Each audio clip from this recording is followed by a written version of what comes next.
Most people don't fail because they lack talent, they fail because they never decide where they are going.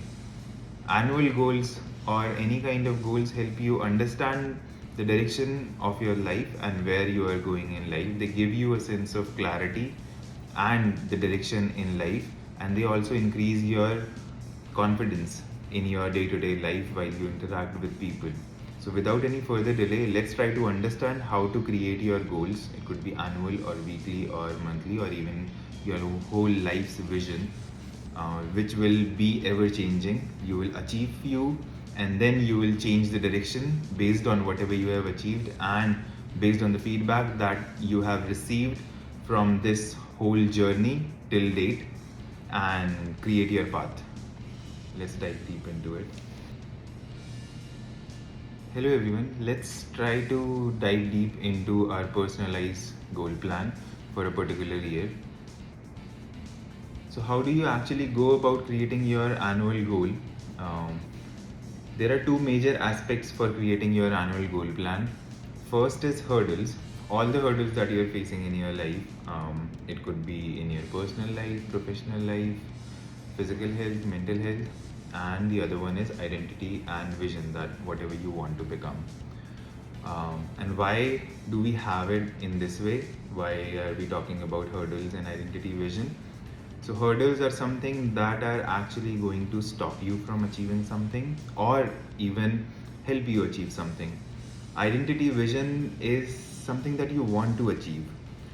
Once you are able to solve your hurdles in your personal life, then you will be able to focus on the vision, the identity that you want to become. Let's say you want to become a writer, reader, or a musician. You can become that, but for becoming that, you would also have to make sure that the hurdles in your current life are solved, or even at a point where they are not impacting your vision or your path towards vision. So let's say if you want to become a musician and you get a guitar, you are practicing your guitar, but you aren't scoring good enough and you don't have enough food at your home. So you cannot actually focus on becoming a great musician when your basic needs are not met. So those are the hurdles. So you have to make both of them work together while progressing in each one of them. So if you are bogged down by the hurdles, then you might not become the best version that you ever can.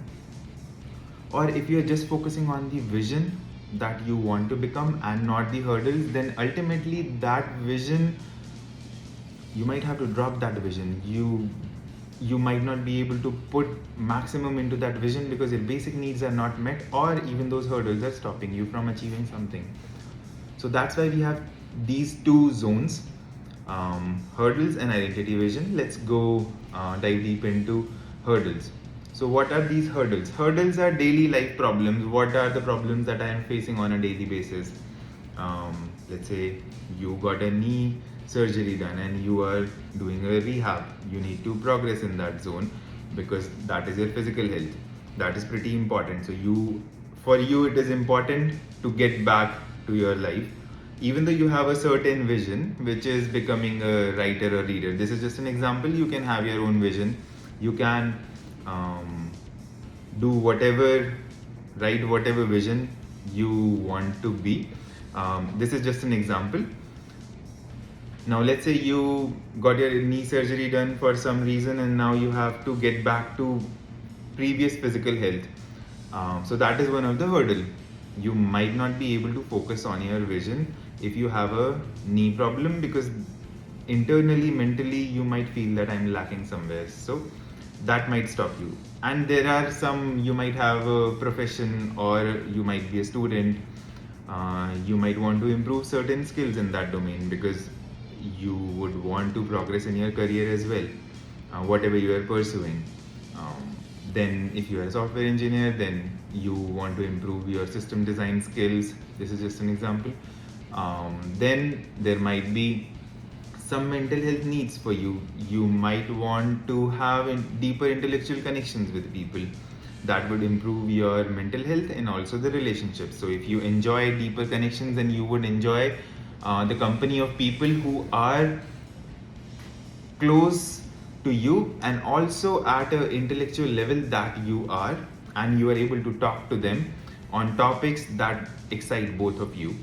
So these are kind of problems that you might want to solve because you want your mental health, physical health, and constant source of money to be solved before pursuing your vision, along with pursuing your vision. How do you prioritize then? You first have identified, let's say we have identified these three, what are our current problems. Then you will identify what is the ranking of these problems in my life and how badly do I want to solve each one of them. Knee rehab, let's say this is a physical health problem, so this is pretty important for me. Number two is deep intellectual connection, maybe mental health and relationships are more important for me. System design mastery, it's like career income is also important, so but we have placed it at third level, and you can have your own list. Once you have ranked your requirements and your priorities, then you will have to create your action plan. What are your top focus areas? For knee rehab, what can you do? You can follow up physical therapy plans, support recovery nutrition, whatever is advised by the doctor to you, and you eat that along with the supplements that you are planning. Now, deep connection, how can I achieve deep connection? So this is, we are thinking deeper in starting from the life problems. Then you go learn how to spot thoughtful people. You meet maybe 10 people a day or 5 people a day, and then you identify this person might have intellectual depth, or this person I might be able to synchronize with. Then you initiate and maintain meaningful conversations with them. After that, coming back to your next plan, system design, study fundamentals, book lecture. You can improve your skills using books. You can read lectures. You can build or practice new systems. So these are actions that you can take based on the problems that you have in your life right now. Now next is yearly target measured.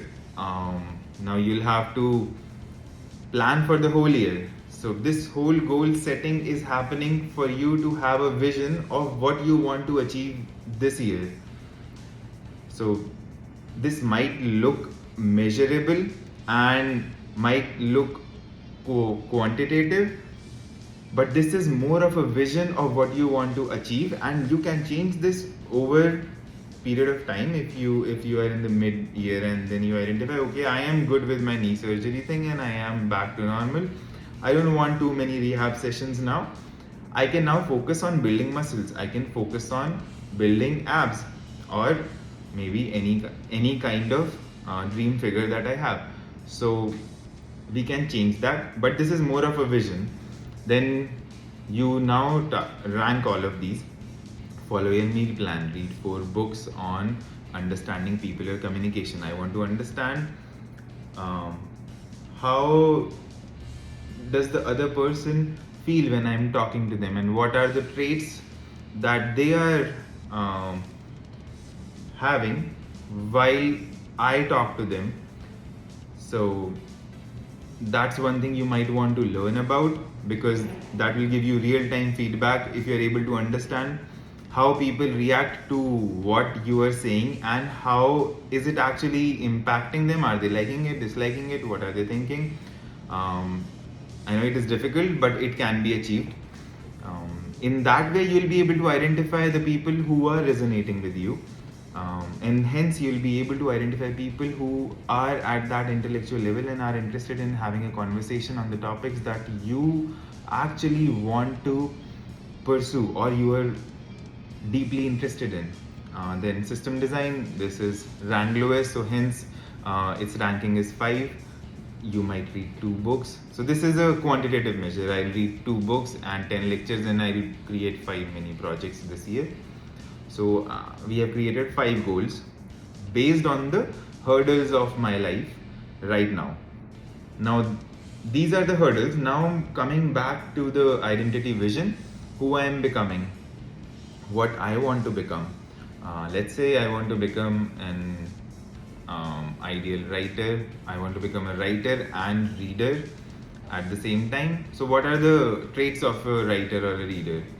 A writer is able to think clearly and deeply. That's how they create ideas and solve problems.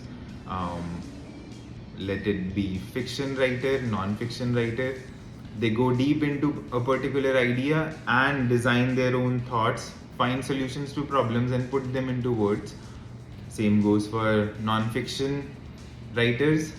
Non-fiction writers go deep into a particular situation, imagine that and what are the possible outcomes, and each particular outcome might trigger a particular emotion in the audience, and then based on the emotion that they want to trigger, they identify, oh, maybe if I move my story into this direction, I might intrigue my audience and invoke this particular emotion, and I want to invoke. So they play on a emotional roller coaster so that the audience is hooked and they are interested into reading more and more. And same goes for non-fiction writers. They understand what is the problem of my audience and how that person might be able to easily understand the problem, and after understanding that particular problem, how easy would it be for that person to understand what I am trying to say and even formulate and remember what I am trying to say. So I have to make it easy and yet dive deep into the topic that I am trying to make them understand. So I'm writing a whole book, but I want my audience to be able to even understand what I'm trying to say. So I'll create a map. I'll divide the book into 3 phases, phase 1, 2, 3. Each phase will have certain areas, and each area will have certain actions. Each action will have certain outcomes. Each outcome will be linked to a particular trait on a person. So this is kind of a generic self-help book design. Now, what are the traits that are needed if you want to become a writer? Think clearly and deeply, to read consistently in chosen genres. Let's say you are a self-help writer. You also have to fill your brain and gain knowledge in the domain that you want to write. It would be very hard to come up with ideas even before reading good books. It's like you cannot get energy which is required to move around in the home or even in the outside world without eating food.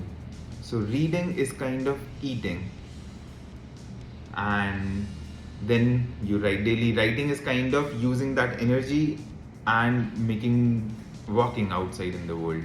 If you try to match both of these, then has a clear niche or voice. You know what is your particular niche. Then you identify these traits. After that, strong comprehension and recall. I want to improve my ability to understand whatever is written in the book, and I don't want to go through the book and I'm not able to understand what was there, or I'm not able to remember. So I have to improve my comprehension. A writer has a good comprehension. Now pick the traits to build this year. What are the traits that you want to build? Traits to build this year: think deeper, read consistently, improve comprehension, write practical self-help, and publish regularly. Now using these traits, now you want to develop these traits. So you will create your yearly target just like we created for our hurdles. Have one deep conversation every week. You'll have 52 conversations. Read 10 self-help books per year. Complete one comprehension book and 2 lectures or courses. Choose a writing niche within 2 months. So let's say I'll give myself January and February, or whenever you start, 2 months to identify what I want to write about. That will come after your reading. So during the initial months you can focus more on reading and then identify what you like and then go on writing about it. Publish 12 articles per year. If you aim 1 article per month, then you can publish 12 articles, and that will give you a sense of achievement. So your first year you will be able to make progress towards the identity that you want to achieve. Now we have finalized, let's say, 5 goals for the hurdles and 5 goals for the identity that I want to achieve. Then we'll put them at one place, and right now I have kind of moved all the identity vision goals at the bottom, but for few advanced individuals they might put identity in vision goals at the top or even above their hurdles, because they feel that they don't have to fight more on the hurdles in their life and they have already solved a lot of problems in their life, and even they don't want to invest more on having what they have but take more risks and go into the direction of a particular vision that they want to achieve. So we have sorted the goals and mixed them together, and that's how you create your plan. So this was an example. If you want to learn more about these goal settings, so I have an article as well on this topic. You can go and read on Substack. I have shared the link of that article. You can go and try to understand. I'll share the picture of this roadmap as well. But this is just a sample. But you can follow the steps that we have in hurdles and identity vision and create your own goal, annual goals. So that's all for today. See you next time. Bye.